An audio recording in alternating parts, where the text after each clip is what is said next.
So today we're making this nice video. Are y'all ready to be wowed? Amazed? I care with him. And if you have some insight on what you think that you learned in the first year of marriage or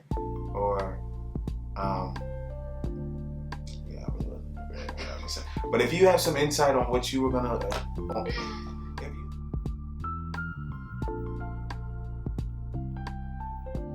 Hey guys, welcome back to my channel. It's your girl Trinity Sierra. If you're brand new, stop what you're doing and make sure you subscribe to this channel in the link below so you don't miss whatever is coming next. Me and my husband usually talking, giving you guys just our outlook and our input on marriage, relationships, etc. So, it's a great channel. So, subscribe. What I've learned in my first year of marriage, I've learned so much. Recently, Trey and I celebrated our 1-year anniversary, and it's a huge deal because who would have known, how hard marriage really is. I think a lot of the times we prepare for marriage, but we don't really understand what marriage is until we're actually in it ourselves.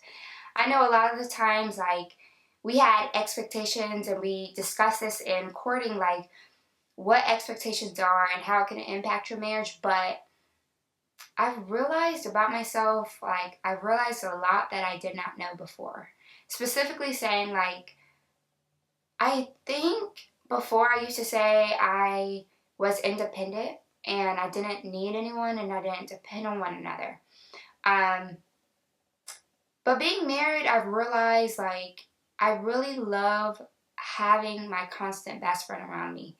I know there are some days where we have different work shifts and different nights that we have to do different things. So Trey will usually, recently, he's been sleeping on the couch because of how opposite our work schedule is. Mm-hmm. And it's been hard for me, only because I just feel so weird not having him. And usually I'd be like, oh, he's snoring or he's doing something that's driving me crazy and I can't sleep at night.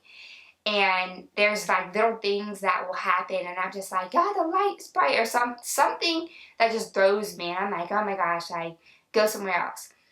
But then it's moments like those, this past week and when he's traveling out of the country, that I'm just like, wow, I really do depend on our friendship, on our marriage, and I depend on having him just for security. I told him that when he's gone, I just feel not secure.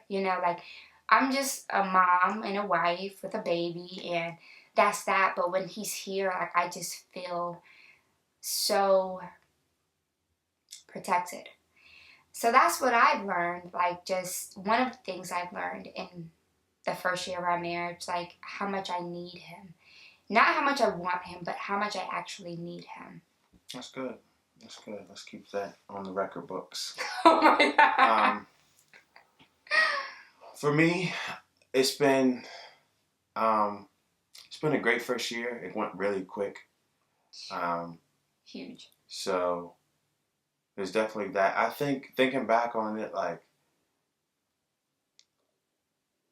don't know. I think that there's a lot of, when I asked one of my friends about being a parent or being married, he told me that it'll be changes that you don't notice, but other people will notice about you. And I think that's kind of where I am in the ballpark, is there's stuff that's changed that I don't even notice has changed about me. I think back to our first couple months and just how weird it was to be with somebody. Just right. All not weird in the sense of I want my own space or anything like that, but just wow, we're about to see each other every day, especially for us, who was long distance. It was man, this is amazing, but it also came with getting to learn to live with somebody. And I think that, one of my biggest lessons is that it's a process. And you just got to stick to the process. You got to keep problem solving. And you got to keep moving, and you can't let the hiccups kind of deter you. I know for me, when I get pissed or when I get in any type of mood, I shut down. I think we talked about this in some of our other videos. He shuts down. And I shut down bad. And so for Ain't me, no like, way for him to come back up except for himself. for me, just, I guess, just problem solve. Like, the problem's gonna go away. Like, everything's gonna be fine. Like, I kind of had to teach myself, like, just relax. Like it's gonna be fine. Even though stuff gets under my skin and stuff pisses me off, like, it's just gonna be fine. And we're gonna keep moving. And I think that's just one of my biggest things is just keep moving, trust the process, um, and really buy into it. Like, buy into marriage, and buy into, like. What do you mean? Like, buy into. What do you mean? Trinity. I'm saying, buy into. Well, that's good though. Into the idea of it, everything that it entails, which includes, like, what I just talked about, like the fact that, okay, we have to problem solve this now. Like, we have to do something. We have to be proactive. We have to think ahead. We have to plan. It means being better like, when I think of buying in, I think of, I'm a football player, so I always go back to my football references. But when you buy into a program, like you're 100% about that program, period. And you're 100% about doing whatever it takes to make sure that program succeeds. Whether you have to do the grunt man work, and whether you're catching balls, picking up balls, or picking up trash on the stage, like, whatever you have to do, whether it's the highlights or whether it's the trash stuff, I'm saying buy into it, because it's all part of the process. So the people that have been married for 50, 60 years have bought into it to where they've had their little moments where they're feeling like they're the ones who has to hold the other person on the back, and it's been the opposite way. They've had to be carried on the other person's back. And I think that, especially in football, like, when everybody buys in, it's just a better experience. It's a better atmosphere, and you get better results. And so, yeah, that's what I mean by that.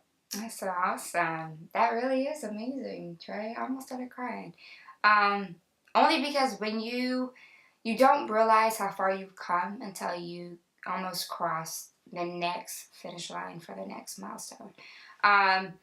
I feel like we don't realize, and even before this video, Trey was like, well, what do I have to talk about? But you have so much to talk about that you don't know that has happened or has transpired. And it's so amazing to hear, and which is why I said it was so good to buy into the idea. Because if you're just, marriage is great, and you see people say marriage is this and that, and you're not really sold, well, that mindset will carry into your marriage. Like, marriage is great, but you're waiting for something bad to happen, or you're waiting for something to pop out at you for you to say, oh, well, yeah, it's not for me, or it's not what it appears to be.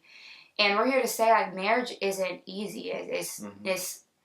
There's no way to pass a test unless you study for it, and while you're taking the test, you take your time. Because marriage is a lot of trial and error. And you're not going to get the right answer every single time, but you're working to pass the test.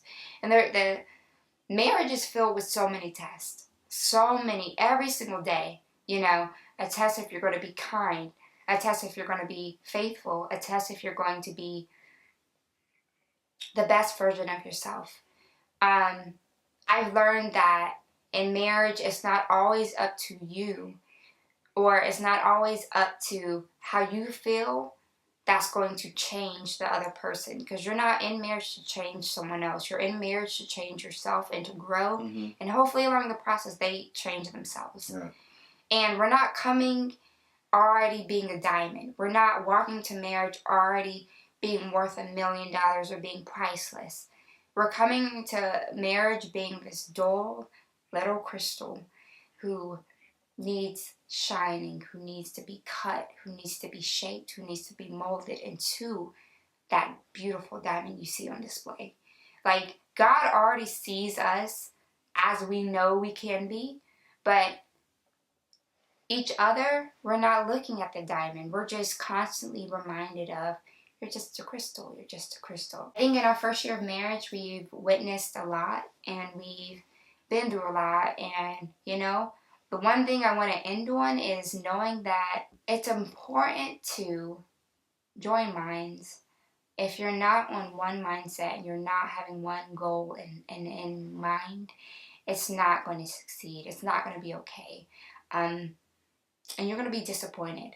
And even in the disappointed times, you still must seek, pray, and thank God for those lessons, because disappointment can definitely carry a lot of weight if you let it just bring you down.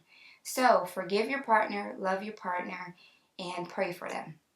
That's what we have to say, right? Mm-hmm. So we hope that you have enjoyed what we've learned in our first year of marriage. I know there's so much more we could have said, and so much we probably will say in the next video. So we hope that if you're not already subscribed, you subscribe to this channel, because you do not want to miss what's coming. If you have some insight on this topic, or what you learned in your first year of marriage, or what you hope to learn, or just something that may help somebody else, drop a comment in below and leave it. Right, because even you, what you've learned can help us. What you've learned can help anyone else. Like, this is a platform where we're able to share our thoughts and grow with one another. So thanks so much for checking in, watching this video, and staying until the very end. We hope to see you guys next time. Goodbye. Bye.